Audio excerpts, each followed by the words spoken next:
Entonces, el lienzo se llama el lienzo Canvas o el Business Model Canvas. Consiste en cuáles son los pasos y los aspectos que uno debe seguir para poder generar un modelo de negocio. Entonces, el modelo Canvas es la herramienta para analizar y crear modelos de negocio de forma simplificada. En esta materia, cuando estamos hablando de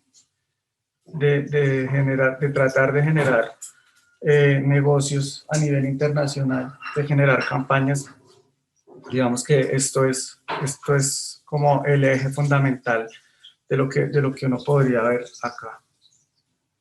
Entonces, para mis amigos los antiguos, ya se acordarán de esto y qué significa cada uno de estos dibujitos, me imagino. Que me provoca preguntarles.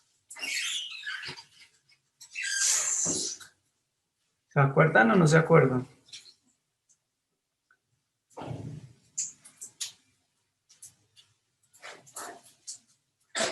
Calladitos todos, muchachos. No, usted sabe que repasando, hay que repasarle, pero si los tenemos en cuenta, usted sabe que no nos ha quedado tiempo, profe. Dígame uno. Dígame uno de los que hay ahí. No, profe, no. ¿Sí ven? ¿Sí ven ustedes Tendencia. cómo se van? Ahora sí los voy a hacer, pero mire, van a repetir la clase completa para que se acuerden. Ahí voy. Entonces, estos dibujitos representan a cada una de las secciones del modelo. Es importante tenerlo en cuenta cada una de ellas. Lo más importante parte del centro y ya vamos a ver cómo funciona esto. Lo primero que debemos tener en cuenta en este modelo de negocios es que tiene varios aspectos. El del centro es la proposición de valor y es la propuesta de valor. Es como el centro de todo, de donde gira el resto de cosas. Pero también es importante que al lado, lo que está pintadito en azul, tenemos las acciones que hacemos con los clientes y los canales. Lo que está hacia la izquierda son actividades clave, recursos clave y aliados clave. Y lo que tenemos a la derecha son segmentación de consumidores. En la parte inferior vamos a ver una estructura de costos y un flujo de ingresos. Entonces, ese gran lienzo que consta de 1, 2, 3, 4, 5, 6, 7, 8, de 9 partes, se divide en 4 grandes partes. Y es las tendencias clave, que es donde está la propuesta de valor, las acciones con los clientes, los canales, la fuerza del mercado, cómo tiene que ver, que son la segmentación de los consumidores, el flujo de ingresos y de la estructura de costos, que nos hablan más de las fuerzas macroeconómicas y las fuerzas de la industria. Recuerden que para este curso intersemestral no van a haber actividades entre clase y clase, sino solo va a haber una al final, que es un cuestionario de 15 preguntas, solo va a haber una al final. Entonces, es muy probable que esto del Canvas salgan preguntas de esto por la importancia que tiene. Entonces, cuando hablamos de las fuerzas de la industria, hablamos de suministros, de cadena de valor, de los actores involucrados, lo que llamamos stakeholders, o sea, nuestros proveedores, nuestros distribuidores, otros productos sustitutos. Cuando hablamos de tendencias clave, hablamos de tecnología, de regulaciones del Estado, de aspectos socioculturales, de economía. Cuando hablamos de las fuerzas del mercado, es cómo estamos segmentando nosotros ese mercado, qué necesidades y demandas piden ellos para que nosotros a través del diseño del negocio que estamos haciendo les podamos satisfacer esa necesidad. Y por último, esas fuerzas macroeconómicas están cómo funcionan todos los mercados a nivel mundial, la infraestructura económica y otros recursos. Entonces vamos a desglosar como cada uno de estos cuadritos para que no se les olvide a nuestros compañeros que ya vieron esto. Primero que debemos hacer es segmentar a los consumidores. Entonces, acá otra vez volvemos a la importancia del usuario, hacer todo lo que hacemos centrado en el usuario, a conocerlo muy bien, hacer entrevistas. Y lo primero que debemos preguntar es ¿para quién estamos nosotros trabajando? ¿A quién a nosotros le estamos creando ese valor a través de un negocio? ¿Quiénes son nuestros clientes más importantes? Y esos grupos de consumidores pueden representar diferentes segmentos que son los que ustedes están viendo ahí. Si las necesidades de los clientes justifican que nosotros le hagamos una oferta diferente, si a través de ellos utilizamos diferentes canales de distribución. No es lo mismo cuando yo compro a domicilio y cómo es el canal de distribución por el que le llega a que mi producto esté ubicado en una tienda física. Y tal vez cuando entendemos esos dos tipos de distribución, tal vez estemos hablando de que estamos segmentando a nuestros clientes de dos maneras diferentes. Qué tipo de relaciones quieren esos segmentos y si representan una rentabilidad diferente. ¿Y esto qué quiere decir? Si un cliente está dispuesto a pagar por diferentes aspectos del servicio. Cuando uno paga más por algo es porque probablemente lo que le están brindando hasta el momento es algo que de pronto no lo satisface aún. Entonces, pues voy a poner un ejemplo. Cuando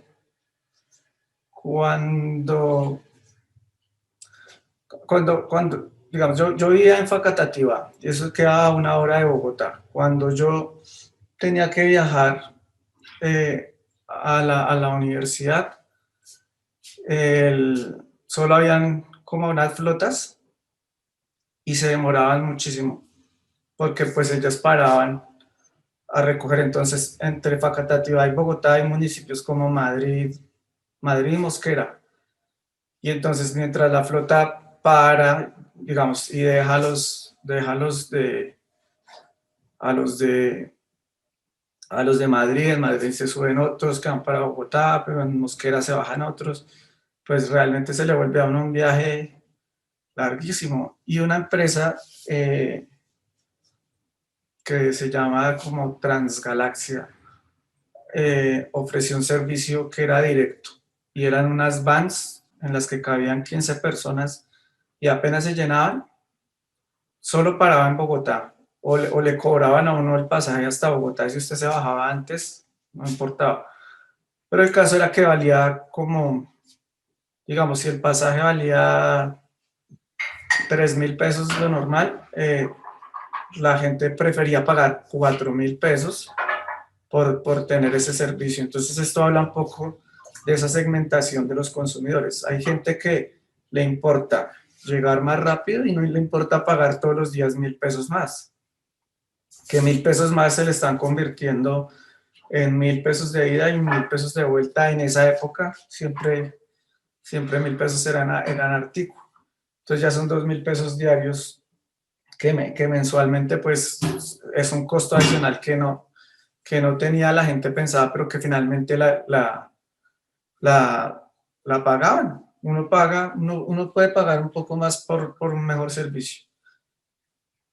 Y eso hace que segmentemos mucho más nuestros clientes. Uno puede con un buen producto, con un buen servicio, segmentar los clientes y no todo el mundo va a pagar los 1.000 pesos de más. O sea, hay gente que prefiere demorarse las 3 horas y se ahorra los 1.000 pesos y también es válido. Lo importante es saber a cuál cliente le vamos a llegar y cuál es el segmento que estamos manejando. Entonces acá hay unos ejemplos de segmentación de clientes. El primero es cuando uno prácticamente es un mercado de masas, o sea, ni siquiera lo está segmentando. y es cuando uno quiere llegarle como a mucha gente, a todas las masas, y muy probablemente para llegar a ellos uno tiene que tener un producto que necesite todo el mundo y que sea a un precio más bien económico. No todas las personas, aquí todas las personas estarían dispuestas a pagar por ese, por ese, por ese, por ese producto. Entonces, digamos que nosotros podemos intentar crear un negocio que le llegue a mucha gente. Es muy difícil, pero hay gente que lo logra y lo hacen bien. Es como, no sé, un producto puede ser eh, un vidrio para un celular. Uno creería que eso al principio era algo más segmentado y ahora todo el mundo necesita un vidrio para proteger el celular y vale 2.000 pesos. Entonces eso es un producto que finalmente termina llegándole a todo el mundo y se vuelve un producto masivo. Eh, Cuando hablamos de nichos de mercados, ya miramos es gente que tenga anhelos similares, que tengan como problemas similares y que busquen satisfacer sus necesidades. Entonces, eh, por ejemplo, a nivel médico, existen muchos nichos en donde si yo tengo problemas del corazón y se me sube la tensión, puedo diseñar un producto que pueda servir para este tipo de personas, como alimentos, por ejemplo, y que hay muchas personas que sufren de la tensión, que sufren del corazón y que probablemente vayan a encontrar en mí una propuesta de valor interesante. Lo mismo puede pasar con los diabéticos. Eh, entonces, nichos de mercado, pues, digamos que la gente que se agrupe con diferentes anhelos, puede ser, con los mismos anhelos y las mismas necesidades, pueden ser un buen nicho. Por eso hay comunidades de gente que tiene cosas en común, como los que tienen motos, por ejemplo, dependiendo de la marca de la moto, hay, pues están desde los grandes, los harlistas, pero también hay club de Biwis, club de todas las motos hay clubes. Y a ellos, por ejemplo, eso es un nicho al que uno podría llegarle con un producto. Y ahí estamos ya hablando del siguiente paso, que son esos mercados que uno puede segmentar, que uno puede agrupar y les puede empezar a enviar mensajes personalizados como dirigidos a gente que tiene algo en común, a una audiencia que pueda llegar a tener como muchas cosas en común y que probablemente los encuentra por el mismo canal. O sea, estos nichos y estos segmentos pueden pertenecer a un grupo de WhatsApp, pueden pertenecer a un grupo de Facebook, en donde va a ser mucho más fácil encontrarlos si yo tengo un producto para ellos. Por ejemplo, si yo vendiera, eh, no sé, unos seguros, una promoción de seguros para motociclistas, pues probablemente los podría encontrar ahí. Y los mercados diversificados ya son cuando nosotros empezamos a buscar como nuevos mercados, en donde yo quiero venderle a ese segmento que yo ya tengo capturado con mi producto otras cosas. Entonces, por ejemplo, yo vendo paquetes de papas y yo ya tengo un grupo de personas que siempre me compran mis paquetes de papas. Eh, y ya siempre estoy vendiendo los mismos, pues uno puede decir, bueno, ahora me voy a inventar una bebida para que ellos acompañen esos paquetes de papas. Entonces ahí empiezo a crear como esos nuevos mercados, esas nuevas necesidades y empiezo a diversificar un poco mis productos. Y acá viene la proposición de valor. La proposición de valor es esto de acá arriba. Este regalito que ustedes ven acá en el centro del lienzo Canvas es esa propuesta de valor. Y esa propuesta de valor es muy importante. ¿Cómo será importante que tiene hasta un lienzo propio para solo hacer este pedacito? Porque es muy importante, es lo que necesitamos realmente encontrar como ese regalo que le vamos a dar al cliente con nuestros productos, que él va a sentir que mejor dicho, nuestra marca y nuestro negocio es, es el más valioso posible. Acá importante la segmentación de mercados es que si vamos a hablar de negocios internacionales, pues tenemos que apuntarle a conocer cómo son esos mercados, porque probablemente tenemos una buena idea que pueda funcionar acá en Colombia y que en otro país, si no conocemos la cultura, si no conocemos el comportamiento de ellos, pues va a ser muy difícil que nos crean. Entonces, esa propuesta de valor es como ese conjunto de elementos que yo le puedo brindar a mi cliente a través de productos y servicios que generen valor en ese segmento de clientes que yo escogí en el punto anterior. Y es como darle un motivo a ese cliente para que nos compre. Es como darle una razón a los clientes para que me escojan a mí. Las propuestas de valor pueden ser muy innovadoras o pueden partir de una mejora de productos ya existentes. Y esto tiene que responder a las preguntas de qué valor le vamos a dar a los clientes, qué problema o necesidad de nuestros clientes estamos ayudando a satisfacer o a resolver. Entonces, los que ya tienen como pensado de pronto desarrollar algún negocio, desarrollar algún modelo de negocio, sea, digamos que en esta parte sea internacional o sea nacional, sea local, es importante que sepamos cuál es esa propuesta de valor que le estamos dando a los clientes, sea en el empaque, sea en la forma en cómo les estamos entregando el producto, sea la forma de servicio postventa, cualquiera que sea, cualquiera que sea nuestra propuesta de valor, pues tiene que estar bien argumentada con las necesidades y los problemas del cliente. Y para esto existe el lienzo de la propuesta de valor, que es este. Entonces vamos a ver acá el video correspondiente a esta parte.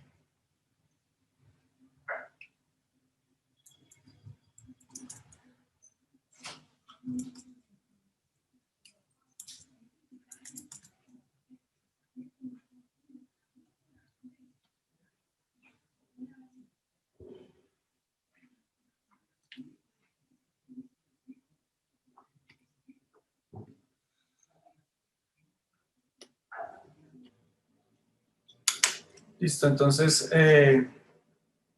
nuestro expositor nos habla mucho de cómo se crea valor y cómo se crea valor desde lo que puede ser cada uno, desde las cosas que como él vivió en su niñez y quiso luchar por más adelante seguir los pasos de su papá como constructor, recordando todos los problemas de agua que tuvo.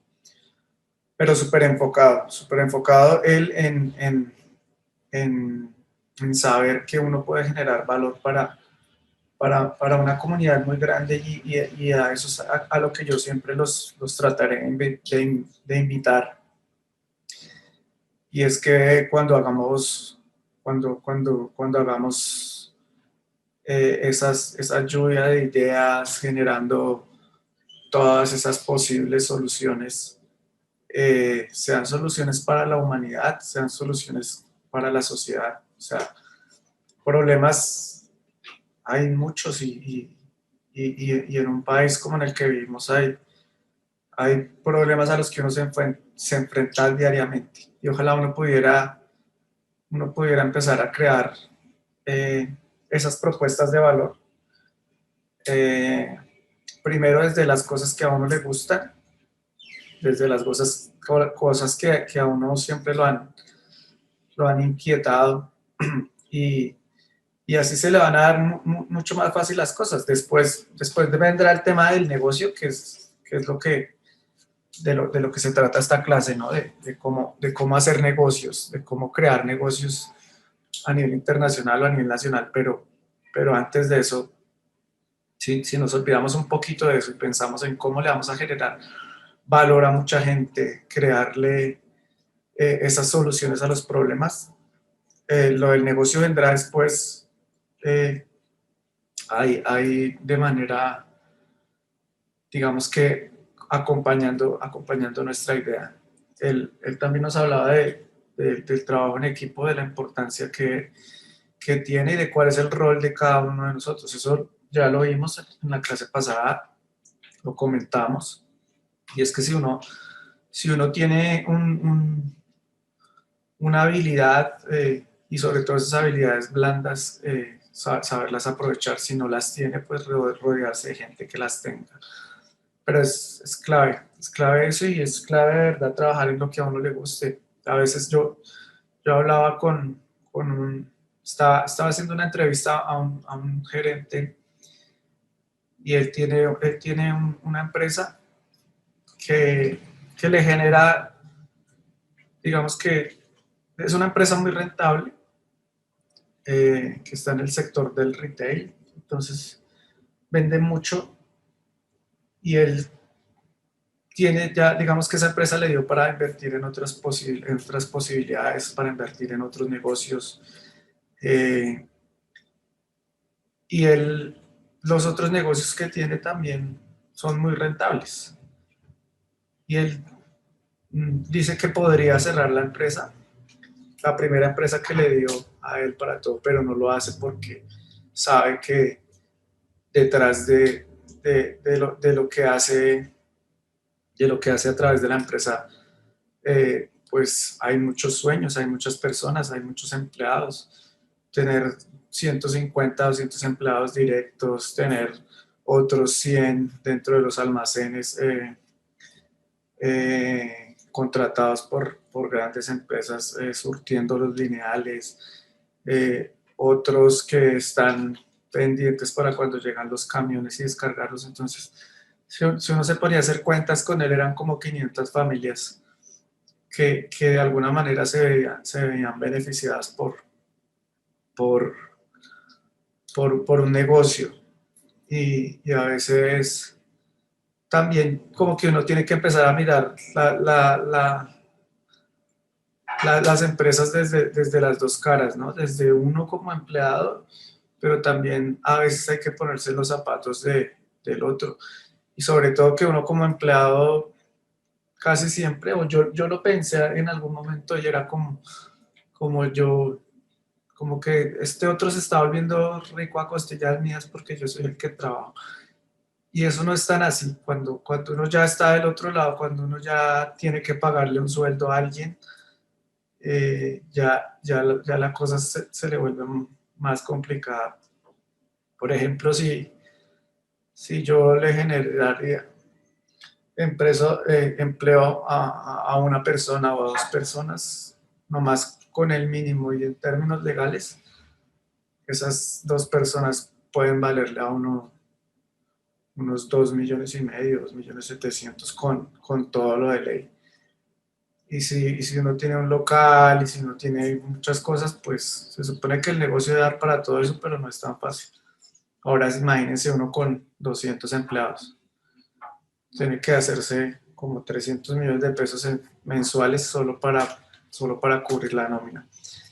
Entonces, digamos que hay buenos jefes, hay malos jefes, hay buenos socios, malos socios, pero, pero mientras uno esté haciendo lo que le guste, pues bien. Eso sí, también les garantizo que crear un negocio no es fácil, crear un negocio es muy jodido, es estar dispuesto a dejar otras cosas, digamos la comodidad de un salario que de pronto no tenga en otra empresa, eh, poder trabajar de pronto quién sabe cuánto tiempo sin recibir ganancias, sino estar perdiendo. No es fácil, pero al final en algún momento si uno es persistente, si uno aplica todas estas cosas que están viendo ahí, es probable que, como lo veíamos en la otra materia, para eso se prototipa, ¿no? Si yo hago un prototipo y miro a ver si está funcionando o no en el mercado, pues lo puedo mejorar. Y casi que cuando ya tenga mi modelo montado, voy casi a la fija. Pues no es una garantía, pero entre más conocimientos tenga uno de estos aspectos es mucho mejor. Entonces, este es el lienzo de la propuesta de valor, que la propuesta de valor es un puntico del lienzo Canvas, y vamos a verlo acá rápidamente de qué se trata.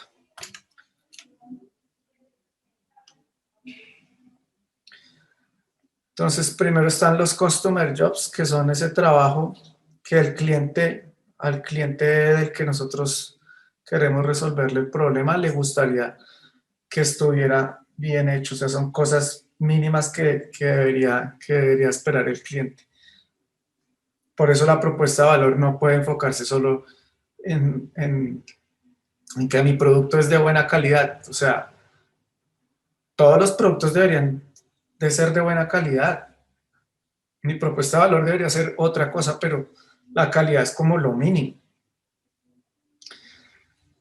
Entonces, esto describe la tarea, la actividad de cada segmento de clientes que está tratando de llevar a cabo. Entonces, uno tiene que analizar cuáles son esas actividades que ellos están intentando hacer, cómo lo hacen, qué soluciones prefieren, qué beneficios y riesgos asumen con cada solución.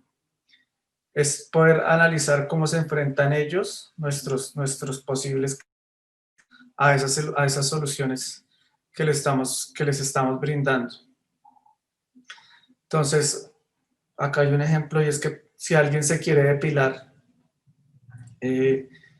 la solución puede ser depilarse con cera, depilarse con cuchillas de afeitar, depilarse con láser, depilarse con una crema, y cada una de esas soluciones que están planteadas acá pueden tener, pues están dirigidas a segmentos diferentes, ¿no? Y cada una podría tener ventajas y desventajas. Entonces, en ese Customer Jobs vamos a detectar cuál es la necesidad. Entonces, la tarea que le estamos ayudando a hacer al cliente es depilarse. Dentro de los trabajos sociales, esta persona pues se quiere ver bien ante las personas que lo están acompañando, pero ahí también hay un aspecto emocional y es que se va a sentir, si es una mujer, pues se va a sentir más femenina y eso le va a dar más seguridad, se va a sentir más querida por ella misma. Pero finalmente la necesidad básica que estamos buscando, que está buscando el cliente es depilarse, o sea, no es ninguna más. Luego de trabajar el Customer Jobs, vamos a pains. Pains son como dolores, son emociones negativas. Yo siempre le he dicho dolores, que es como que hay cosas que a uno de verdad como cliente le duelen, como estar separado 2 horas haciendo una fila. Hay cosas que de verdad le sacan a uno mucho el mal genio. Cuando uno esté en un restaurante y lo atiendan mal, o sea, hay muchas cosas que de verdad no deberían pasar. Cuando uno compra en línea un sofá y le llega sin patas, eso no tiene por qué pasar. Entonces son dolores del cliente, son situaciones indeseadas, eh, y son riesgos que el cliente empieza a experimentar durante el trabajo. Entonces, en este lienzo de la propuesta de valor, saber cuáles son esos dolores del cliente, pues son muy importantes porque al final ya veremos más adelante que también debemos empezar a proponer cómo le aliviamos ese dolor a nuestro cliente. Comprender sus frustraciones, qué es lo que hace que le resulte complicado, tedioso, que le exija un esfuerzo a nuestros clientes. Mirar si las soluciones que le está presentando el mercado se las está presentando mal, cosas que le exijan un gran esfuerzo. No sé, por ejemplo, si en el mercado existe una mermelada que casi nadie la puede destapar porque la tapa es muy dura, pues eso es un común, y entonces deberíamos empezar a pensar en cómo, en cómo cambio mi tipo de empaque para poder solucionar y ofrecer valor a esa dificultad que tiene el cliente, cuáles son esos riesgos, eh, cuáles son esas consecuencias negativas, eh, qué errores cometen los clientes al usar esos productos, si hay barreras, si hay barreras que se empiezan a presentar cuando le ofrecemos los productos a nuestros clientes o cuando nuestros clientes se enfrentan a otros productos que hay en el mercado y, y presentan resistencia ante ellos. Entonces esos dolores es, no sé si recuerdan el ejemplo que les ponía de Uber, de que ahí habían como 5 dolores bien identificados. Uno era no saber, primero que lo llevaran a uno donde quería, segundo que le cobraran lo justo, tercero que no lo fueran a robar, cuarto que le recibieran otro medio de pago. Entonces eran como muchos dolores juntos y al final pues se presenta esa solución de Uber bien interesante, que al final vamos a ver como esa propuesta de modelo de negocio de Uber. Por último, las customer gains, que son las ganancias.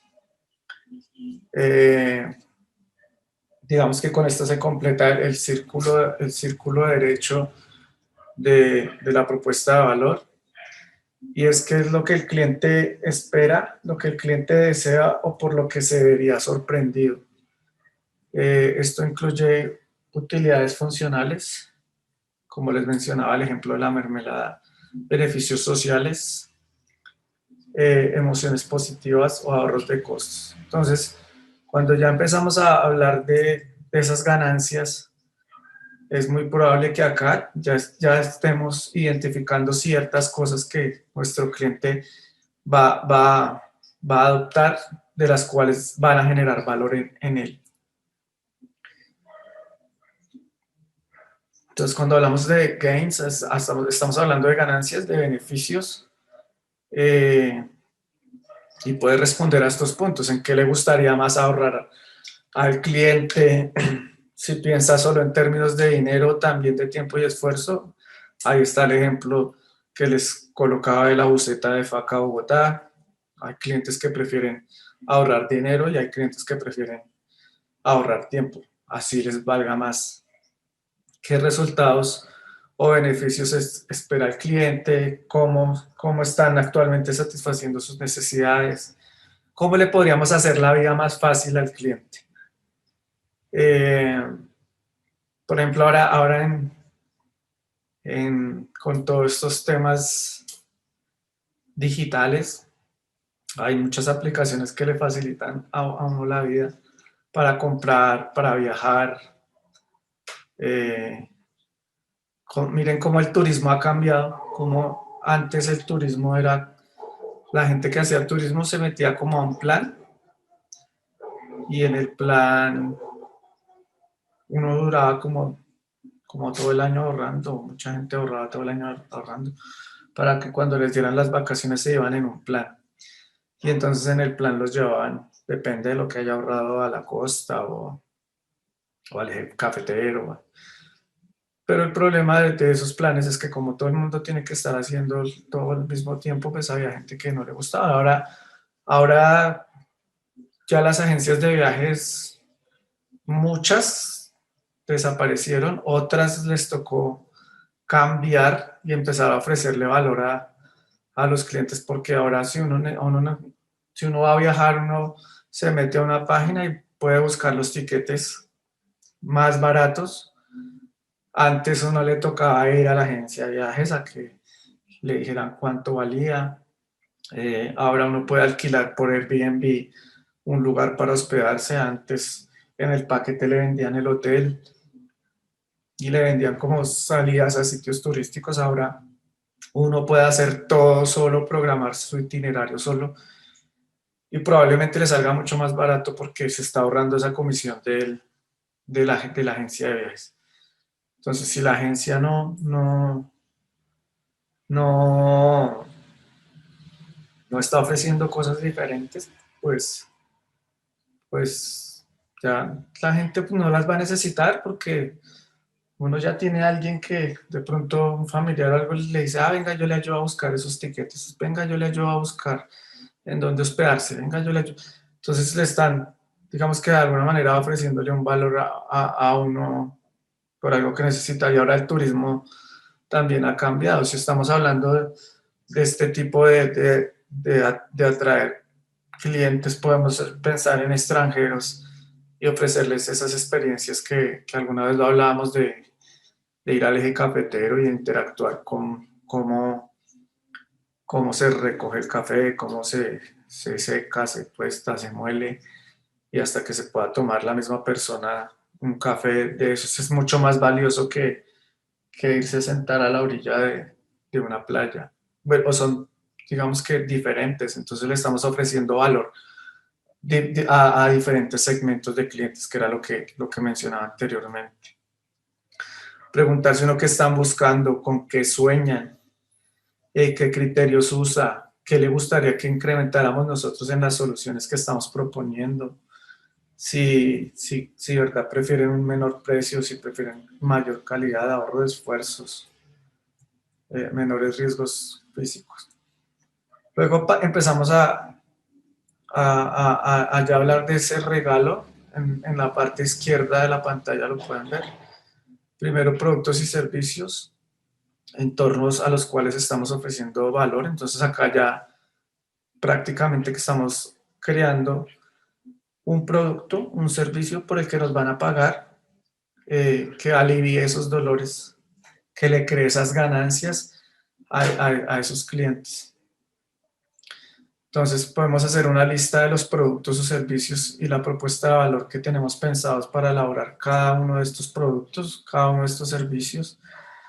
No necesariamente tienen que ser productos tangibles, pueden ser servicios, pueden ser temas intangibles, temas virtuales, y empezar a hacer como un ranking de cuáles son los productos y cuáles son más importantes para nuestros clientes cuando estamos precisamente creando esa propuesta de valor.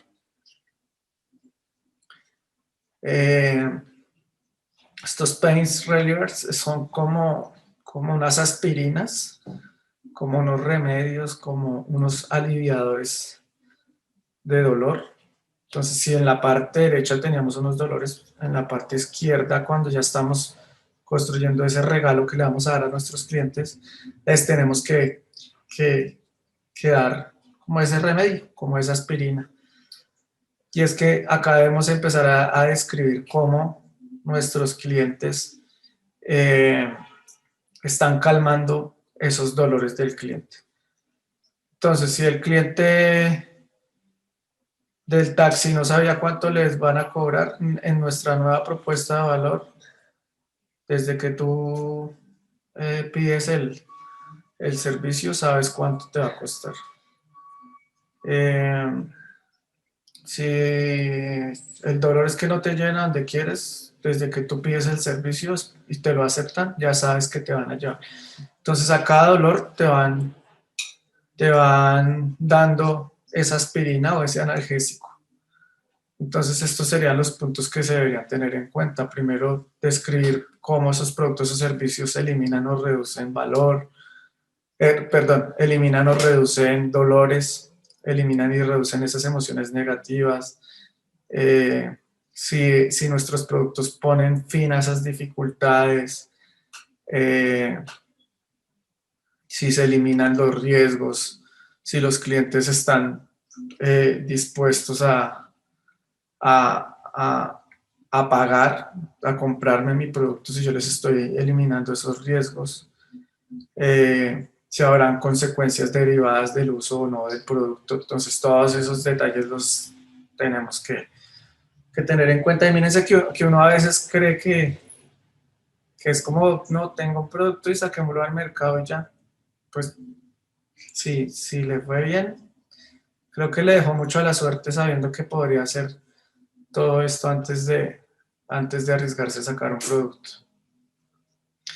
Y por último, como los creadores de ganancias, los gain creators, son esas vitaminas que describen cómo los productos generan beneficios a los clientes.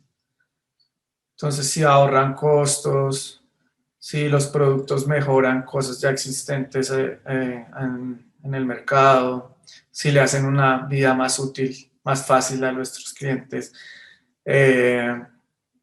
si provoca las consecuencias sociales que el cliente desea. Entonces, si hablábamos en algún momento del problema de una persona que tenga obesidad, ahí tiene un resto de consecuencias negativas porque puede que le estén haciendo bullying, aparte de eso tiene problemas de salud. Si nosotros realmente le estamos ofreciendo algo que aparte de que mejore su salud, suba su autoestima para que no se sienta eh, de alguna manera solo metido en aspectos negativos. Entonces todo esto tiene que ver con esas propuestas de valor. Y ahí ya tendríamos como completo ese lienzo de valor, que era el segundo punto de esto.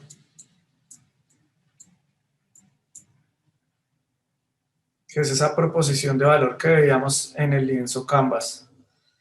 Entonces ya tenemos segmentados a los clientes y ya podríamos tener una propuesta de valor. Entonces cuando piensen en un negocio, piensen en esto, en la propuesta de valor. El resto son como cosas que uno le tiene que ir agregando, pero si uno tiene una propuesta de valor clara, va por buen camino. Entonces, miren, acá ya segmentamos a nuestros clientes y ya les entregamos tenemos como un regalo para entregarles, que es esa propuesta de valor. Ahora los canales. Los canales es como le damos al cliente ese regalo, cómo los conectamos, a través de qué canales los contactamos. Entonces, digamos que tenemos que saber, y acá hay un tema que se llama omnicanalidad y es a lo que le apuntan las nuevas empresas, y es que si uno tiene un local, si uno tiene una tienda, pero también su producto lo quiere vender por internet, eso tiene que funcionar como una sola empresa, no como a veces que a uno le dicen, ah, no, si usted compró virtual, pues acá no me pregunte a mí porque yo no sé nada de eso, sabiendo que es la misma empresa y es una empresa grande, no estamos hablando de empresas pequeñas. Entonces la idea es que uno pudiera ir a una tienda a medirse unos zapatos, pero finalmente comprarlos por internet y que le lleguen a la casa si uno quiere. Digamos, uno va a la tienda solo a medírselos y que le genere a uno esa experiencia, pues eso tiene que ser muy válido. Pero acá no, si usted se los midió acá, usted los tiene que comprar acá. Pero si es la misma empresa, no, de malas. ¿Cuáles son los canales más rentables? Esto a veces se refiere un poco a cuando queremos llegar a nuestros clientes y los canales, entre más masivos sean y más tradicionales sean, son mucho más costosos. Ahora lo veremos más adelante en una clase de marketing digital, de cómo pueden medirse más esa rentabilidad de la inversión que se pueden hacer en este tipo de medios.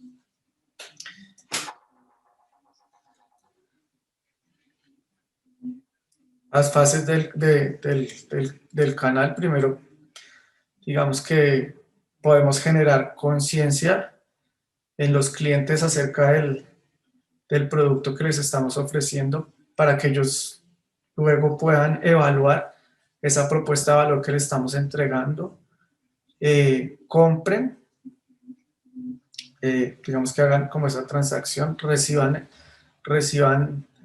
lo que le estamos ofreciendo, que esa sería la entrega, y después de las ventas, cómo podemos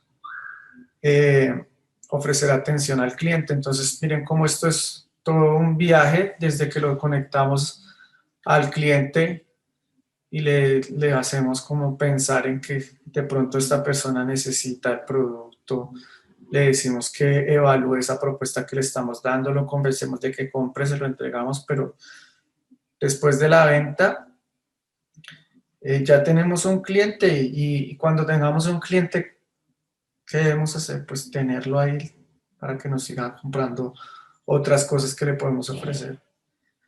Es mucho más caro conseguir un cliente nuevo que venderle a uno que ya tenemos. Entonces, por eso es importante todo este servicio postventa, la atención al cliente. Ahora, relaciones con los clientes. Entonces, ya tenemos segmentación del consumidor, proposición de valor, los canales de cómo llegar a él y cuál va a ser esas relaciones que vamos a nosotros a tener con esos clientes. Y entonces es tratar de plantearnos cuál es ese tipo de relación que queremos hacer, quién va a establecer esas relaciones, si lo voy a hacer yo a través de un bot, como sucede ahora por WhatsApp, en donde uno va a preguntar algo y le contestan automáticamente como un robot, qué tan costoso pueda resultar esa relación. Cómo se integran esas relaciones del cliente con el resto del modelo de negocio. Y acá pues básicamente estamos hablando de esas razones de si vamos a retener nuestros clientes o vamos a adquirir nuevos clientes. Lo importante de esas relaciones es que debemos apuntarles a los dos. O sea, a los que ya tenemos que tenerlos contentos y los nuevos pues sorprenderlos con nuestro servicio, que de verdad les estemos generando valor. Entonces puede que a nuestros clientes los atendamos automáticamente o a nivel personal, pero cualquiera de las dos formas tiene que ser excelente para ellos. Y miren cómo puede ser la asistencia, puede ser personal, puede ser autoservicio, puede ser servicios automatizados en donde yo ya le meto la plata a la máquina. Vending machine se llama eso, que es cuando uno va a ciertos lugares y ya interactúa uno con las máquinas, como cuando uno paga el parqueadero, cuando uno quiere un paquete, quiere un chocorramo y le mete moneditas a la máquina y la máquina se lo entrega. Y co-creación, que es la más importante y la última, de cómo podemos empezar a co-crear con nuestro cliente nuevas soluciones y nuevas propuestas de valor para posiblemente hacer unos modelos de negocios. Flujo de ingresos. ¿Por qué es que vamos a cobrar? Básicamente eso se resume en eso. ¿Qué es? ¿Por dónde va a entrar la plata de mi negocio? Si es que yo voy a hacer ventas al por menor, ventas al por mayor, suscripciones. Miren que para mí los modelos más de negocios más interesantes son las suscripciones. No es donde le compren a uno una vez, sino uno va pagando mensualmente algo. Por eso los colegios, digamos, cada vez que uno paga la pensión de los hijos, uno dice, estos modelos de negocios hacen que uno esté pagando mensualmente. Las universidades, los seguros fúnebres, cuando eso fue un modelo de negocio que se transformó antes a las funerarias les convenía que la gente se muriera porque era el negocio, o sea, vendían el cajón, todo esto.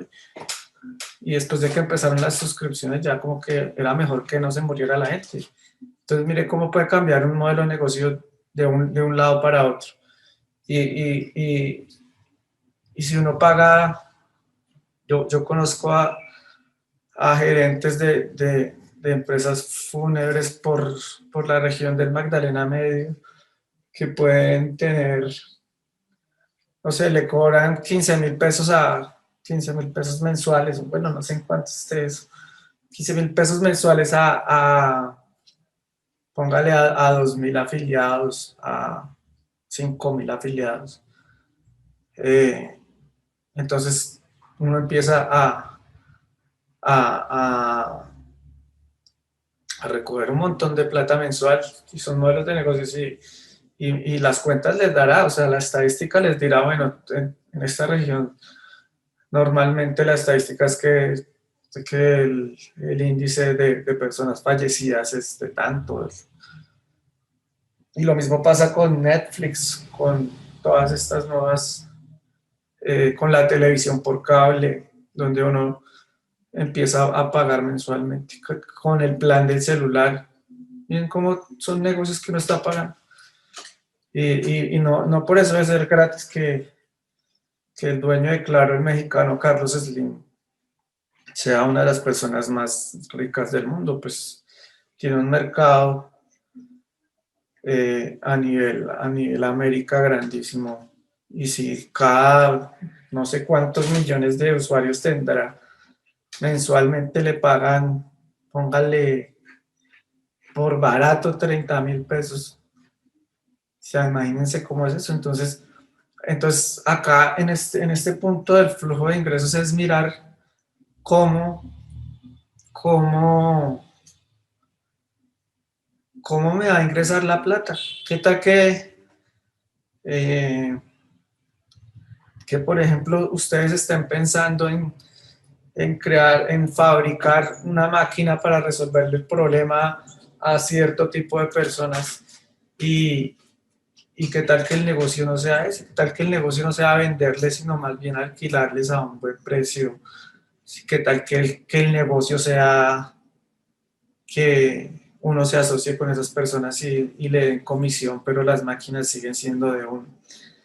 Entonces no se trata de solo vender como yo te vendo y tú me pagas, que también es formidable cuando uno quiere generar flujo de caja. Es como plata ya, que también es interesante. Por eso las grandes empresas, como digamos los grandes grupos económicos, tienen empresas que les sirven para que le generen flujo de caja. Por ejemplo, si ustedes van a mirar de quién es Cine Colombia, de quién son los cines, no me acuerdo de las otras empresas, Procinal, son empresas creadas por los grandes grupos económicos para que les generen flujo de, flujo de caja de inmediato. O sea, es cosas que se pagan en efectivo que también sirven. Entonces, miren cómo los negocios y los modelos de negocios le pegan como a muchas más cosas de lo que uno creería. O sea, no es solo montar un local o diseñar un producto y ir a venderlo, sino preguntarse uno cómo me va a entrar la plata, cómo voy a hacer que me ingrese, ¿será que va a ser una suscripción que será muy interesante? ¿Será que va a ser una comisión? ¿Será que es cash? ¿Será que va a ser tarjeta de crédito? Todas las anteriores. Y esos ingresos también uno debe pensar en el precio, en cómo va a manejar sus precios, si van a ser fijos, si van a ser dinámicos, si van a ser fijos, pues debo tener una lista de precios, si van a ser fijos, depende mucho del producto que estamos ofreciendo, de esas características del producto. Si es un precio fijo, depende del segmento de clientes al que le estemos hablando y depende del volumen. Cuando a veces uno hace tablas, eh, dependiendo de si me están comprando uno, si me están comprando 100. También mirar si esos precios son dinámicos, si yo estoy ofreciendo un servicio a una empresa grande o a una universidad y tengo para mis precios también unos descuentos a los que puedo aplicar. Eh, Puedo mirar la gestión del rendimiento y esto tiene que ver como cuando uno, por ejemplo, tiene un hotel y va a llegar el fin de semana y no le han reservado todas las habitaciones. Entonces uno vuelve a una tarifa dinámica y les baja el precio porque es preferible que tenga ocupación así sea un precio más bajo a que esté desocupado. Y otra de los precios dinámicos pues son las licitaciones y es cuando ya uno licita con el Estado en donde empiezan a mirar básicamente cuál es la mejor oferta al precio más bajo. Y al lado de los ingresos, también nos toca empezar a mirar esa estructura de costos. ¿Cuánto me cuesta a mí? Entonces, yo no sé si ustedes han visto eso de costos fijos, costos variables, entonces que si voy a pagar un arriendo, que si voy a pagar los servicios, que si voy a pagar una nómina, cuánto me vale esa nómina, cuál va a ser la inversión inicial, o yo no voy a tener nada de eso, sino me voy a ir a vender por internet mis productos, cuánto me vale entonces el diseño de la página web, cuánto me vale el hosting, el dominio, cuánto me vale la mensualidad, cuánto me vale la comisión para que me cobren por internet. Entonces todos esos costos tenemos que tenerlos claros, saber cuánto me cuesta a mí salir al mercado. Que finalmente esto con esto, el flujo de ingresos y la estructura de costos es lo que me va a decir si soy rentable o no. Para eso también ya, digamos que a nivel financiero hay como ¿cómo se llama? Unas herramientas en donde uno lo que tiene que hacer es empezar a llenar cuadritos y decir, bueno, ¿cuánta plata necesito yo? ¿Esto va a ser a través de un crédito? ¿Va a ser una inversión de socios? ¿Van a ser mis ahorros de la vida? ¿En dónde encuentro el punto de equilibrio? O sea, ¿cuántas unidades tengo que vender para no perder ni ganar? Lo que venda de ahí en adelante puede ser ganancia. Y esas tablas, finalmente, si uno se pone a hacer el ejercicio, le pueden decir a usted en un año recupera la inversión, usted en 5 años recupera la inversión y tiene retorno. Entonces, esto es importante y si uno no sabe de esto, tiene que consultar con alguien que sepa del tema financiero, por lo menos para que uno no caiga en errores tan, digamos que básicos como pensar en que si yo compro algo a 50 pesos y lo vendo en 100, entonces me estoy ganando el doble de lo que lo compré. Bueno, pero es que usted debe pagarse un sueldo, por lo menos. Si tiene un local, tuve en cuenta eso y mira realmente si le está ganando o no le está ganando. O tiene que subirle el precio o retírese y busque otro negocio que sea más rentable. Los recursos clave, eh, digamos que estamos hablando de activos, de los activos más importantes que hacen que el modelo de negocio funcione. ¿Y cuáles son los recursos clave? Los recursos claves pueden ser físicos, como pueden ser las oficinas, los muebles, los computadores, todos esos activos.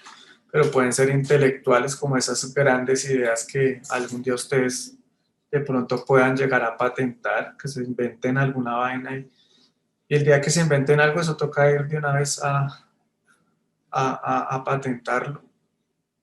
Los recursos humanos, como son el equipo que yo estoy formando para llevar un proyecto adelante, y los recursos financieros. Estamos hablando del billete. ¿Qué actividades clave requieren nuestras propuestas de valor? ¿Qué actividades clave requieren nuestros canales de distribución? Las relaciones con los clientes, las fuentes de ingreso. Entonces, las categorías son las siguientes. Actividades claves de producción. Si una actividad clave para mí es la parte de diseño. Si los productos que yo estoy ofreciendo están centrados en el diseño, entonces eso es una actividad clave. Si mi actividad clave es la entrega del producto, si mi actividad clave es la calidad no mínima, sino esa calidad que yo estoy ofreciendo como una calidad superior. La resolución de problemas, los servicios de consultas para clientes individuales o grupos, eso puede ser una actividad clave.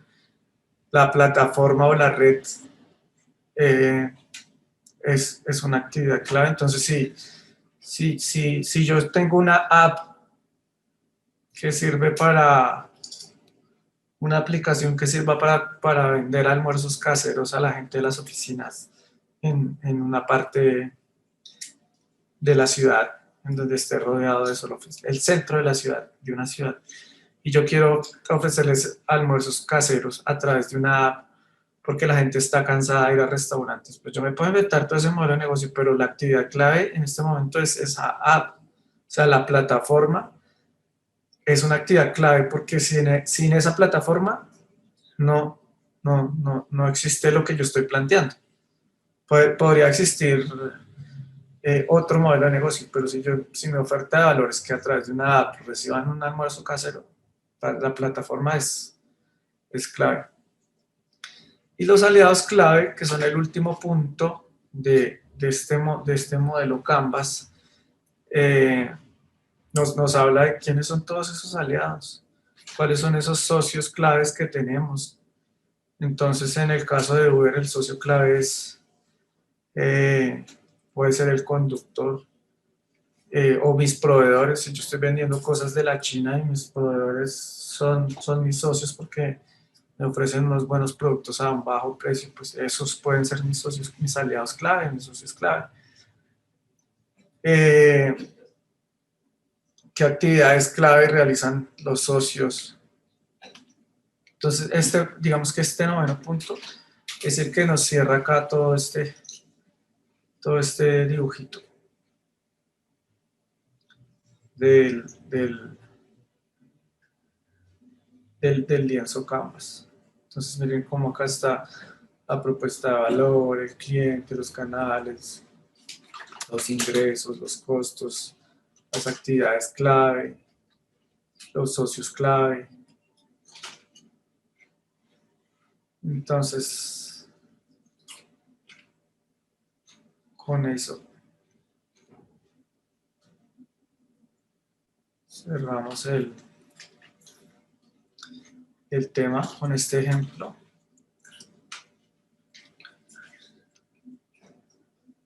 Vean cómo, ya que les hablé de Uber, vean cómo es el modelo de negocios de Uber. Y con esto cerramos esta primera parte. Espero que a los que ya hayan visto esto no se les vuelva a olvidar. Listo, entonces con ese ejemplo, el ejemplo de alguna manera resume lo visto en esta primera parte. Las conclusiones de esta primera parte que podemos sacar es que el modelo es una herramienta que sirve para analizar y crear modelos de negocios de forma simplificada. Es un lienzo en donde podemos ubicarlo todo, todos esos aspectos que afectan directamente al negocio. Cuando segmentamos esos mercados, nosotros podemos empezar a enviar mensajes personalizados a las audiencias correctas. Digamos que acá en el tema de campañas también los mensajes se nos pueden ir como para diferentes lados, no, acá los podemos focalizar muy bien. Y la propuesta de valor, como ya se los mencioné, pues es esa razón por la cual nos van a escoger a nosotros, entonces es la más importante. El entorno y nuestra cultura también nos hace y nos dice que nosotros somos muy relajados con estos temas, que vivimos a veces en esa cultura de no hacer caso, en la cultura de la trampa, en la cultura del más vivo. Entonces, si llega alguien y ve que puede sacar provecho de la venta de pólvora, entonces no le importa infringir la ley. Y miren lo que ocasiona, cosas como estas, quemados, incendios, y Y cuando vamos a precisamente a crear una propuesta de valor, a hacer un negocio, pues el entorno es importante. ¿Y de qué nos habla el entorno? De todos estos factores sociales, culturales, políticos, económicos, legales, profesionales, que de alguna manera influyen en un estado, influyen en un país, influyen en una región y que directamente están afectando a esos usuarios o a esos consumidores de los que estamos, con los que estamos trabajando en nuestro proyecto. Eh,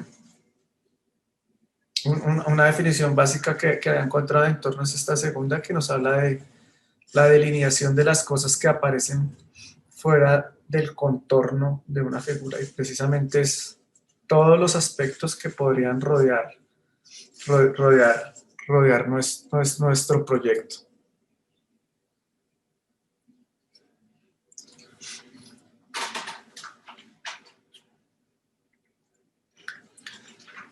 Entonces, partimos de la base de un entorno micro y nos vamos a un entorno macro. Si hablamos de entornos internacionales, digamos que se debe estudiar y analizar para ser competitiva una empresa en el mercado internacional.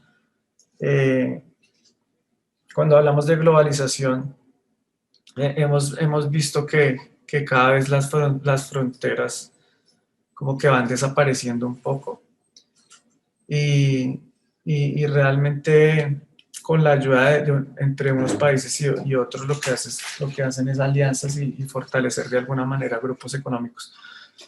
Pero realmente las fronteras, aparte del tema legal, que nos hablan como de la soberanía de cada país, o sea, las fronteras son como imaginarias, uno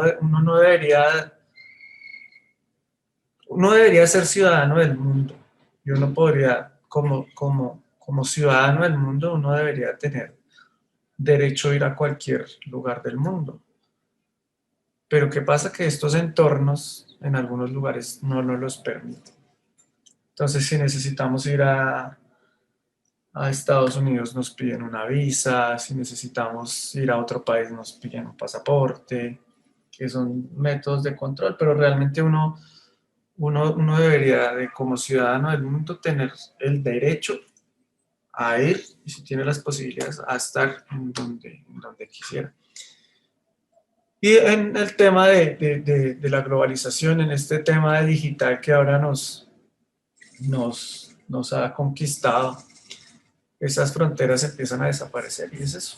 Ahora miren cómo la situación en este 2020 cambió todas las cosas y, y realmente hay unas que se vuelven más importantes que otras. Entonces, cuando hablamos de entorno, podemos hablar de temas ambientales, de, de si mi producto tiene alguna restricción en algún lugar del mundo, si para conseguir la materia prima necesito de pronto explotar algún recurso natural. Eh, si si la misma geografía me permite o me facilita traer insumos o al contrario entregar mi producto en otros países.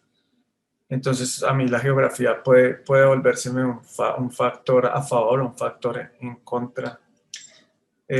Tema ambiental puede ser lo que esté pasando con el clima y la contaminación. Entonces, por ejemplo, en los países que hay estaciones, eh, sacan promociones de ropa, por ejemplo. Si estoy en verano, probablemente la ropa de invierno está en promoción y uno la puede traer, la puede importar comprándola económica ya en promoción. Y acá pues no hay estaciones, entonces para un lugar que sea frío puede servir este tipo de ropa y se puede vender a un buen precio. Entonces miren cómo todos estos factores ambientales de alguna manera nos pueden beneficiar, o si los entendemos podríamos sacarle provecho para poder tratar de construir un modelo de negocio con relación a eso. También la reglamentación medioambiental. Esto tiene que ver pues, con toda la explotación de los recursos. Vemos cómo acá en Colombia también el tema de la minería es bastante complejo de manejar. ¿Qué tanto impacto negativo puede estar generando lo que estemos pensando con el medio ambiente? Entonces, todos estos factores ambientales de alguna manera pueden repercutir en aspectos positivos o negativos de lo que estemos pensando realizar a nivel de negocio, a nivel de propuesta de valor. Entonces, mire, por ejemplo, que esas fuentes de recursos están relacionadas con las industrias de bebidas, sí necesitan mucha energía para realizar esos procesos, para entregar un producto final. Si el problema es analizar la geografía física, entonces tocaría mirar cómo va a ser la logística y el transporte para poder entregar nuestros productos. Si el problema es de clima o de estaciones, entonces sí, sí vamos a hablar de alimentos, como ciertas temporadas del año nos pueden llegar a afectar. Si mis productos generan algún desperdicio que vaya en contra de la reglamentación ambiental, sea en mi país o sea en otro país. Temas como la ganadería y la agricultura, que ahora la ganadería es muy criticada por el exceso de agua que se necesita para poder sacar adelante cuando hablamos de grandes números de cabezas de ganado. Entonces, todo este entorno ambiental, eh, todo este entorno ambiental nos afecta de alguna u otra manera al momento de crear un negocio. Hay otro entorno que es el entorno sociocultural.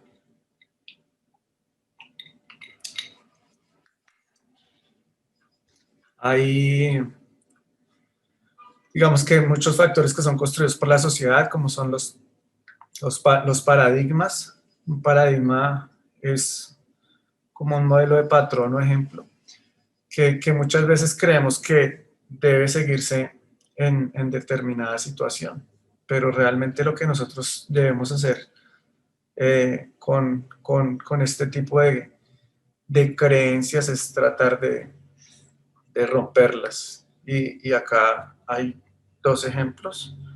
Un ejemplo de un paradigma o de algo que puede estar muy arraigado en ciertos países, incluso en ciertas regiones colombianas, es que la gente crea que las mujeres nacieron para casarse, para tener hijos, para estar como amas de casa, y aunque no lo crean, eh, en ciertos aspectos hemos evolucionado, pero en otros no, y hay lugares en donde todavía esto es una norma, y salirse de esto también te puede salir muy costoso a otra persona. Entonces esos paradigmas, digamos que son todos estos factores socioculturales que debemos analizar.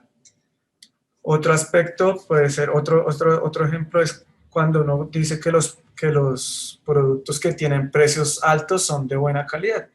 Y, y eso es una creencia que probablemente a veces es verdad, pero a veces no, a veces terminan a uno tumbándolo porque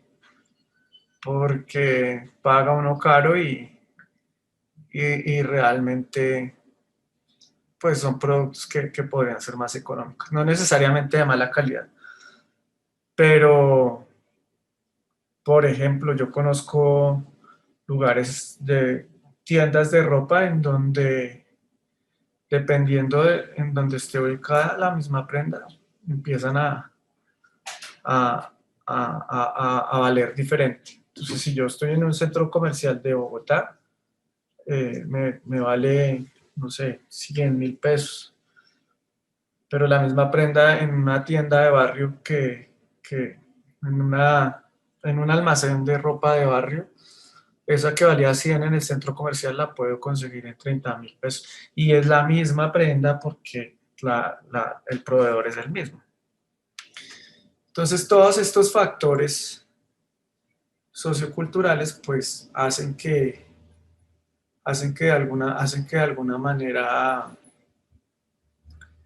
de alguna manera afecten o no nuestro modelo de negocio. Modelos mentales compartidos. Entonces son todos estos mindsets, generalizaciones que a veces hacemos nosotros. Y si nos vamos al tema colombiano, estamos acostumbrados a decir que Colombia es el mejor vividero del mundo,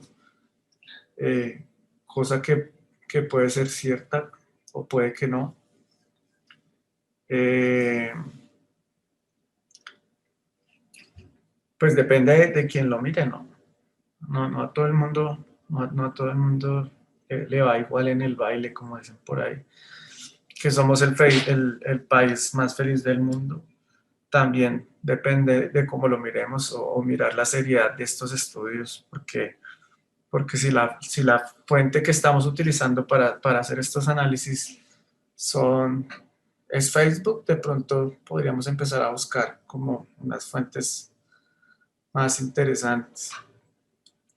Que somos un país de gente trabajadora, sí es cierto, pero pues no todo el mundo. Eh, que hablamos el mejor español del mundo, tenemos un buen manejo del español, no sé si sea el mejor, pero son como esas creencias, esos modelos mentales, esos supuestos que entre todos nos vamos creyendo y que puede que no sean ciertos. O sea, yo no sé, no, pues no vengo acá a discutir si Colombia es el mejor vivero del mundo o no. Tal vez eh, para nosotros sí, tal vez mucha gente crea que es el mejor vivero del mundo y no conoce otro lugar. Eh, y en fin, o sea, que seamos gente trabajadora, uno dice, sí, mucha gente trabajadora y hay mucha gente que no lo es. Y entonces ahí es cuando uno empieza a tener problemas. Eh, en ese entorno sociocultural también podemos hablar de cosas que son hábitos y costumbres, patrones de comportamiento que establece uno y que uno ni siquiera sabe de dónde salió. Entonces acá, por ejemplo, dice uno que hay una ley de los 15 minutos. Entonces cuando uno va a entrar a estudiar o va a entrar a trabajar o tiene una cita, uno cree que digamos, si la clase es a las 7 de la mañana y si llegó dentro de los 15 minutos siguientes, es decir, a las 7:15 todavía llegó puntual y eso no es cierto. O sea, si la clase era a las 7, pues era a las 7 y si llegó a las 7:15, pues ya llegó tarde. Y si llegó a las 8, igual llegó tarde. Pero a veces nos creemos esos cuentos de que llegar 15 minutos tarde no es llegar tarde y lo es. O sea, eso no pasa en Japón, eso no pasa en muchos lugares y a veces la impuntualidad pues, se convierte en una falta de respeto con el tiempo de los demás cuando uno va a encontrarse con otra persona y le dicen como ya voy llegando, ya casi, y no ha salido de la casa, entonces nos acostumbramos a eso. Entonces son cosas que también existen en Colombia, que son muy arraigadas, que pueden aplicarse a algunos países latinoamericanos. Acá también hay otro ejemplo y es cuando uno empieza a decir, me regala cuando va a la tienda y no dice me vende, sino pide que me regale, que le digan, qué pena tiene tal cosa. Son como palabras o frases que podemos reconocer. El hola, Bessie, lo podemos empezar a reconocer. eh, y de ahí nos podemos agarrar también para empezar a entender el entorno y a saber qué ofrecer. Acá Wilmer nos dice que en Suiza sí se trabaja las 8 horas legales. Sí, en cada país es como diferente y hasta la forma del salario en Estados Unidos, el salario lo calculan es por las horas trabajadas. Y acá uno se da cuenta a veces que la gente le gusta como relajarse un rato. Entonces, si está trabajando, pero entonces va y se toma el tintico y se pone a hablar un rato. Yo creo que si la gente trabajara unas 6 horas juiciosas, haría más que las 8 horas con tanta tomadera de pelo y tanto espacio de esparcimiento. Eh, lo otro es tomarse el puente. Por ejemplo, acá en Colombia hay como muchos festivos. De hecho, estamos en uno y estamos estudiando. Qué bien, estamos aprovechando. Pero nos acostumbramos a eso y que hayan pasado por esa ley los festivos a los lunes para que quede eh, pegado, pues es chévere, pero entonces ya no nos conformamos, sino que ya empiezan a decir, no, es que deberíamos trabajar nomás cuatro días a la semana. Y finalmente, pues, uno para tener contento a las personas es como un poco complejo. El alto consumo de carbohidratos en ciertos países y en ciertas personas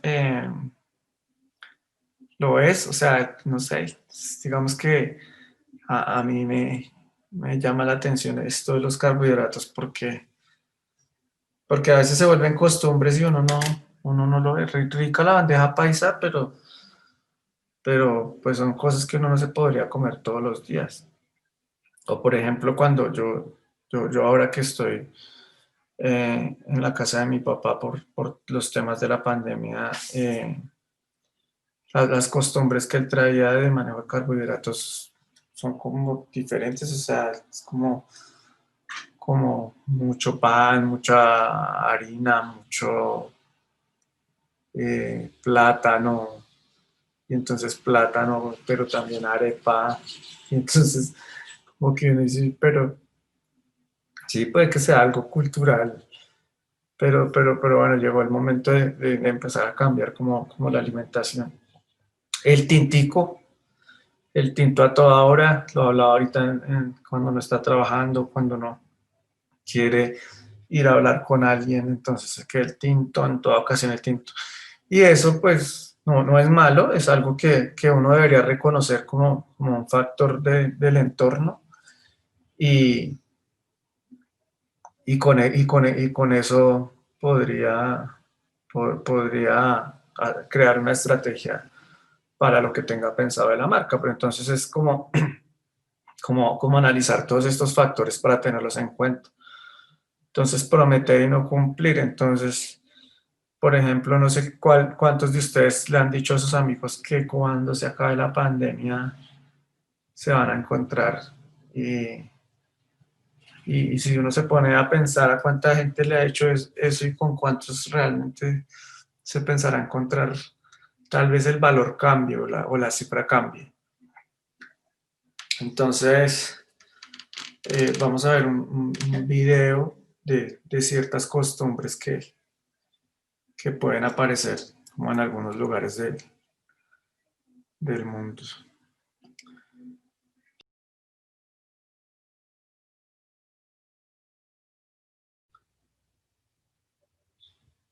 Bueno, entonces todos estos factores socioculturales son importantes al momento de hacer una negociación, al momento de plantear un modelo de negocio. Si vamos a tratar de contactar eh, personas en otro país, pues previamente eh, debemos estudiar la cultura, saber qué es lo que pasa allá. Ustedes saben que hay palabras, hay términos que no son iguales nomás acá cerca en Ecuador, en Argentina, en México, que para nosotros puede significar eh, una cosa, una palabra y para ellos otra. Podemos estar ofendiendo. Entonces, por eso es importante conocer el entorno.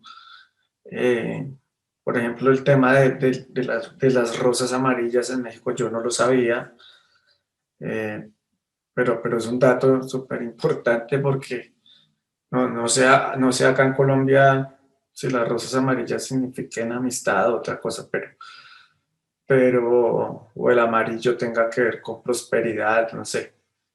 Pero pues imagínense a uno regalando rosas allá, lo van a tomar como una amenaza de muerte o como una ofensa. Entonces, todas esas cosas, el tema del papel higiénico, eh, son cosas buenas para saberlos porque se nos pueden volver una oportunidad.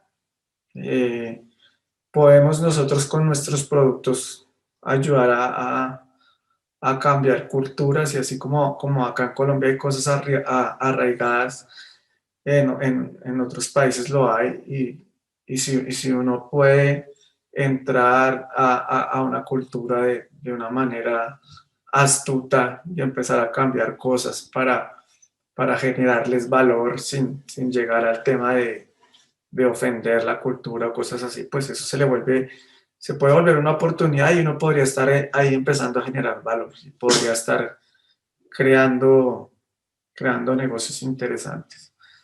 Así como este colombiano que montó por allá una tienda en Dubái y vende como muchas cositas colombianas que acá a la gente les parece ricas, pero pues allá le va súper bien. Entonces todas estas cosas hay que saberlas, que entenderlas, ¿no? En Estados Unidos nomás entre estado y estado cambian también muchas cosas. Tengo entendido que, por ejemplo, en San Francisco es una ciudad muy cara y cuando uno va por lo general termina comiendo como en McDonald's, en Burger King, cosas así, pero allá también, aparte de eso, si uno pide salsas para echarle a la hamburguesa, también se las cobran. Entonces, todas estas cosas son importantes conocerlas, entenderlas y nos vamos a fijar en, en, en una cultura específica, en un país específico, eh, conocerla muy bien, porque ahí tal vez con esa mirada nuestra, como de afuera, que no somos parte no está sesgada y podemos encontrar ahí muchas oportunidades de negocio o cosas que existan acá y que solucionen otros problemas y allá puedan servir para otras cosas. Entonces chévere empezar a pensar también como en esos lugares que nos interesan y mirar a ver cómo culturalmente los podemos abordar.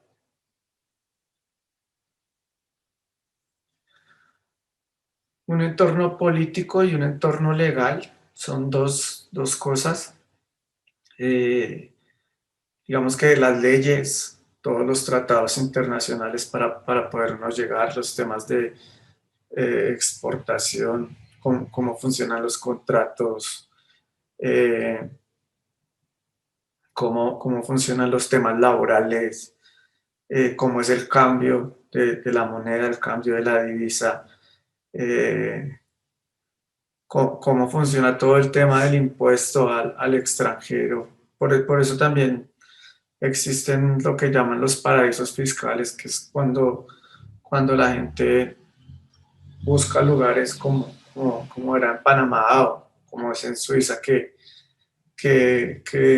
allá no le cobran a uno o le cobran mínimas cuantías por tener el dinero en esos bancos. Mientras que uno se los trae para acá, eh, la legalización de ese dinero, de los productos que uno exporte, pues se van a hacer, digamos que unos impuestos muy altos y hay países en que son muy altos. Entonces, por eso a veces mucha gente termina dejando la plata como en este tipo de lugares donde el tema de los impuestos no les da tan duro. Por eso es importante conocer todo ese tema legal y el tema político, pues claramente mueve a las naciones. Hace unas semanas vimos cómo fue el tema de la presidencia en Estados Unidos. Ahorita hace poco vimos estas elecciones que ocurrieron en Venezuela, del Congreso, creo. Entonces, todos esos temas políticos también afectan de alguna manera a países completos y si nosotros vemos en eso oportunidades y si entendemos qué está pasando en esos lugares, probablemente, probablemente podamos hacer algo. Hay mucha gente que entendiendo lo que estaba pasando con la inflación en Venezuela y con el manejo del dólar, compraban un dólar negro y lo sacaban del país y tenían grandes utilidades al cambiarlo en Chile o en otros países. Entonces, son cosas que tal vez uno no domina al detalle, pero que si uno pudiera investigar, podría encontrar eh, ciertas oportunidades de modelos de negocios de acuerdo a estos aspectos políticos y legales. Esta presentación se vuelve cana. Esperar.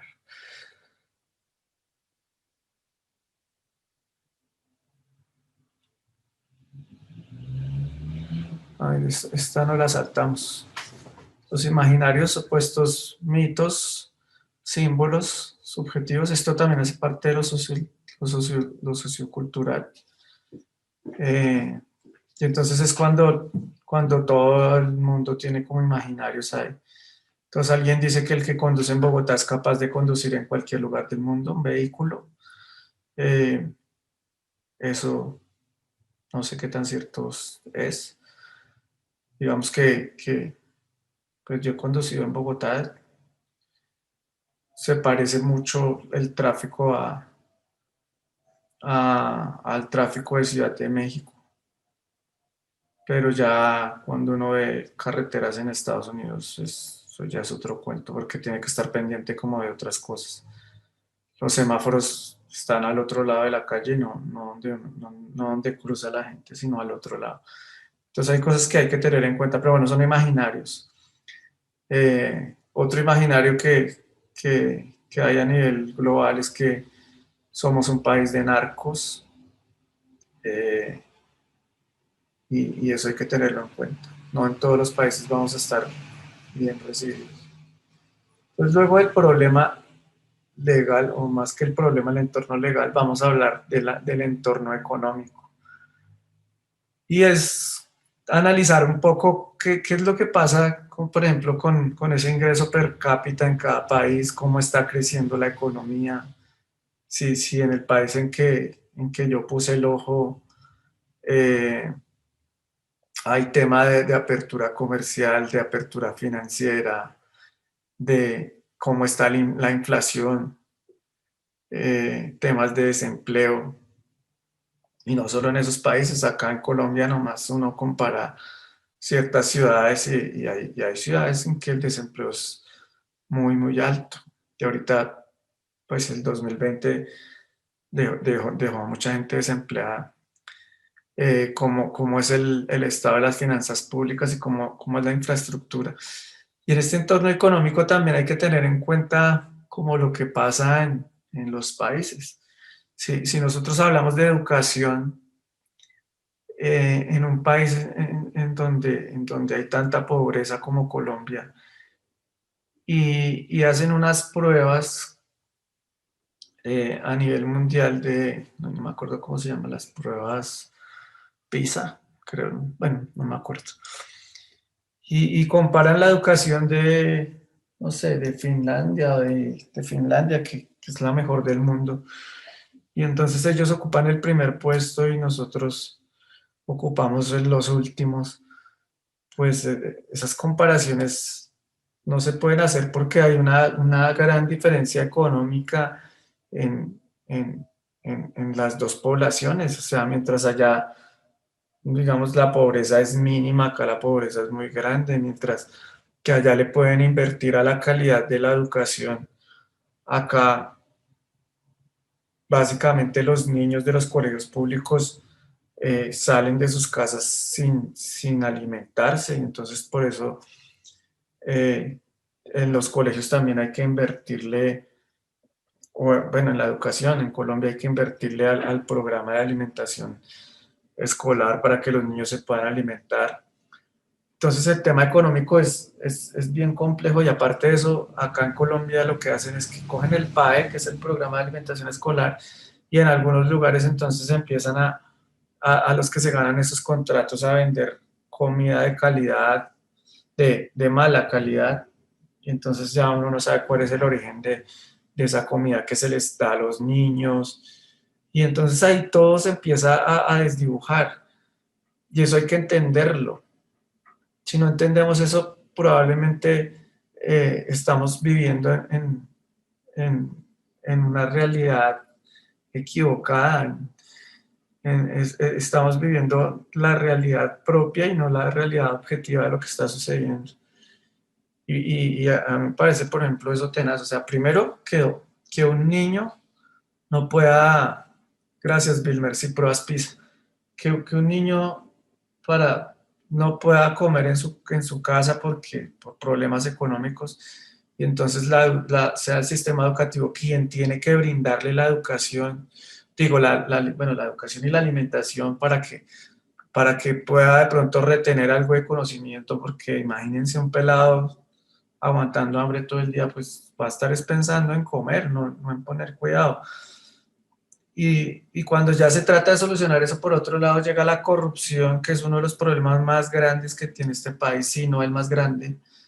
Eh, y entonces se roban esa plata y le dan a los niños cualquier cosa.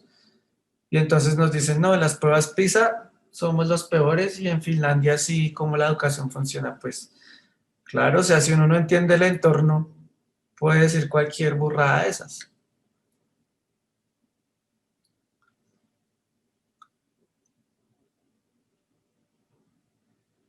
Entonces, eso es el entorno económico, pasamos al entorno tecnológico, entorno ético.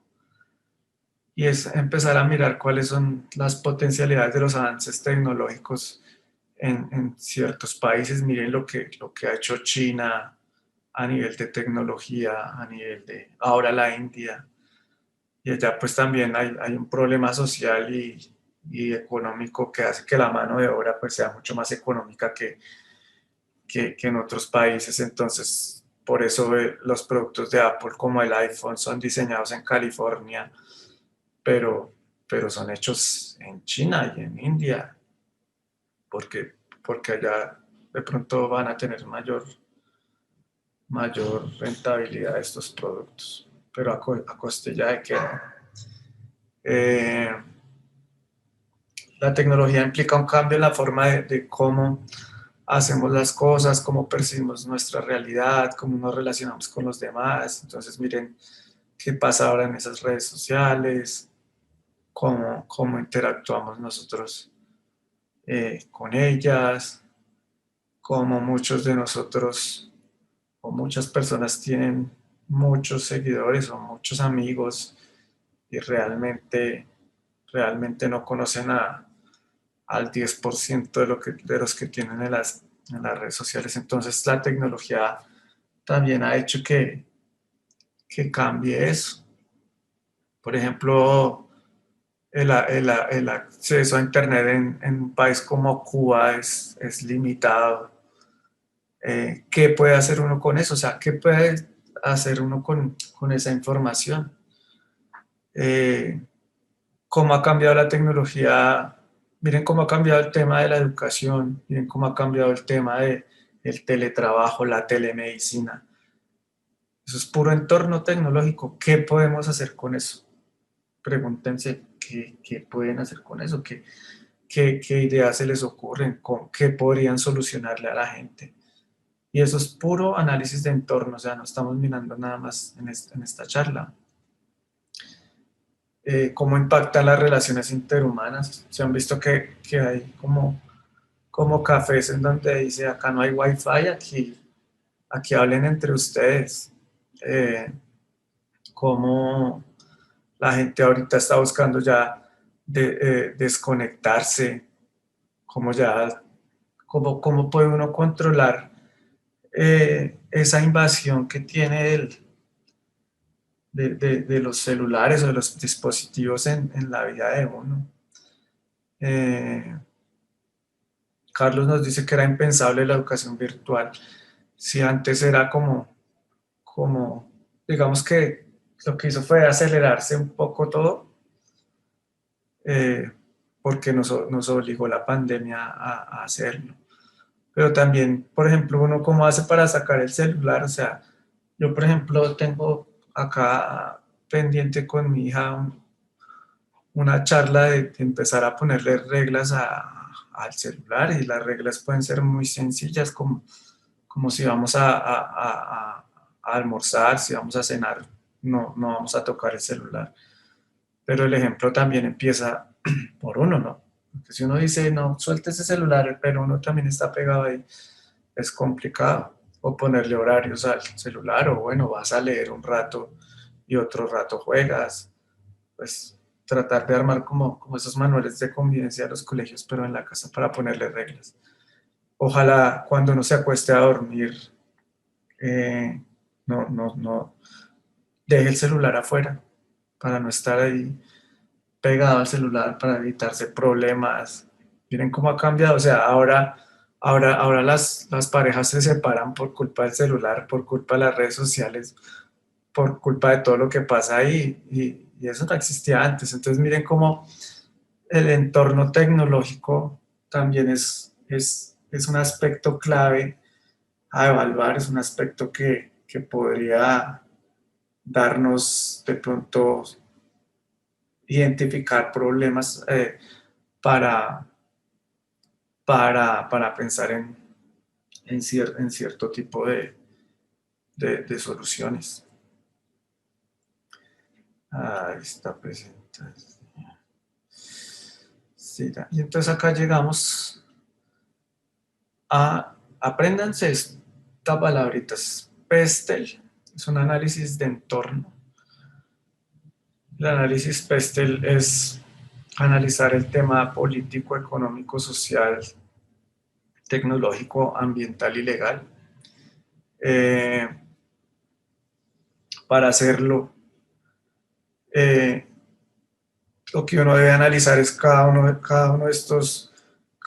estos, de estas letras que componen el PESTEL.